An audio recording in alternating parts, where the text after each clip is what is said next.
So today I'm doing part 2 of the questions and answers video that I did a few weeks ago. These were all questions submitted by people that follow us on our Instagram regarding personal finance and investing.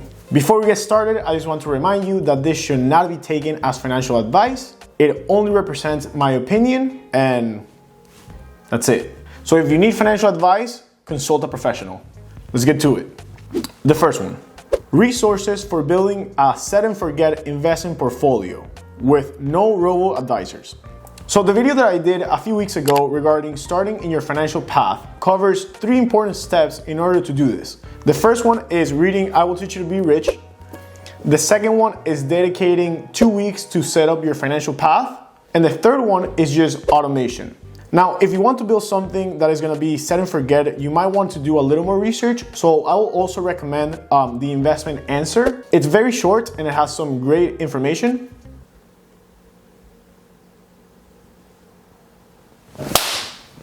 Saca la vieja, no joda. Woo!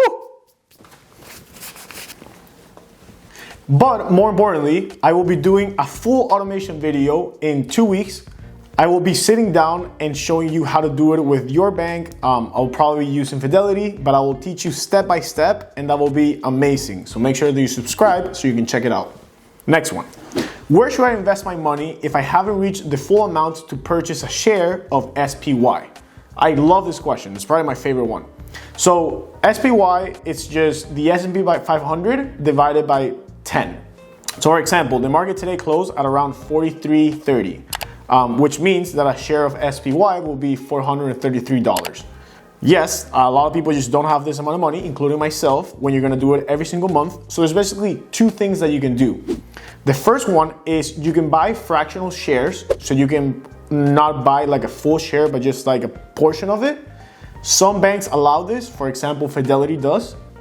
And the other one, which is one that maybe I like a little even more, is that you don't buy the ETF, you don't buy SPY, but you just buy a mutual fund that also tracks the S&P 500. Mutual funds don't go by shares, they go by dollar amounts. So you can just put $400 and you can just invest that amount at that price. I personally have FXAIX, which is the most common one for Fidelity. And also it has an expense ratio of like 0.02%. compared to SPY, which has 0.09%. So hope that helps. What splits do you use percentage-wise for budgeting, as far as rent, food, fun, etc.? So I actually don't use percentage splits. If you watch my budget video, I say there that if you want to spend your entire amount of money in a Lambo or just driving like a really expensive car, you can do that as far as you're saving and you're covering your basic necessities. However, there are a few that I do follow. 30% in rent, you should try to not go above that.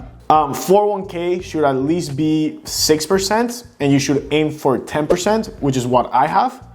And then also try to strive for an additional of 5 to 10% in investing. As far as the rest, which is probably like 50 or 60%, do whatever you want. Just make sure that you're covering your basic necessities. How to automate investing, saving, and retirement. Like I said, 2 weeks, I will be doing that video, so make sure that you subscribe. So I will be covering this and I will be giving you additional tips and actually additional levels, so make sure that you subscribe. How to eliminate spending on subscriptions, hitting things that seem small but add up. So I've heard of a few apps, especially on Instagram. I think one of them is called Rocket Mortgage. I don't remember, I'll put it here. But to be honest, I haven't used that and I'm probably never gonna use it because those cost money and I'd rather save that. What I think you have to do is just do an audit of like 1 to 3 months of all your expenditures by just going line by line in your bank statements. So you can do this online, you can do this on your phone, or you can even tell the bank to send you the paper statements and you can literally just go check by check. And after that, you can just take a look here and there every few months and just make sure that you don't have any weird transactions going on. So in summary, no special apps, just going to your bank account and doing it. And a great recommendation is don't have a lot of credit cards, don't have a lot of bank accounts because that's where you're gonna lose track. Next one. Do you know any good expense tracking apps?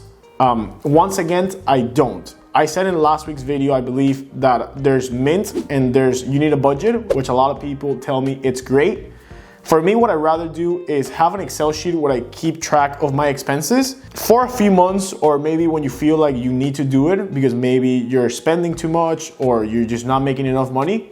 And then after that, once you have a good structure, you can just periodically check your bank statements, just check the balance in your credit card, and you should know around how much money you should be spending every single month. After that, just go on automatic pilot and you should be good. And lastly, and actually one of my favorites as well, is what are the most common finance mistakes you see people make? So I think there's 3 of them. The first one is unlimited guilt-free spending, which is a category that I shared in my budgeting video. If you want to buy a laptop, go and buy it. If you want to spend a lot of money in your car, go and do it. If you want to live in a really expensive apartment, go ahead and do it.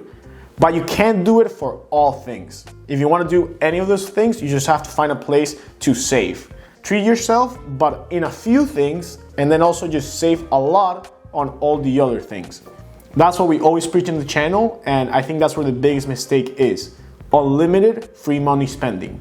The second one is scaredness or boredom. Yes, personal finance is boring and it can seem scary, but it just takes a little bit of work and a few weeks to just set everything up. The biggest issue is just people living in automatic pilot since the beginning, as soon as they graduate from college or they start working right after high school, when you have to sit down and you just have to set it up a certain way, so then you can live an automatic pilot. So don't be scared and don't feel bored. You just have to do a little bit of effort and then you can just chill out. And lastly is trying to make investments fun. They're not. Unless you either work in finance or you find it really interesting, like I do, investing in personal finance is boring. Don't try to make it fun. Don't try to chase the next big coin or do the next cool strategy. Do something that is very, very boring, because that's what's gonna give you a good return in the long term.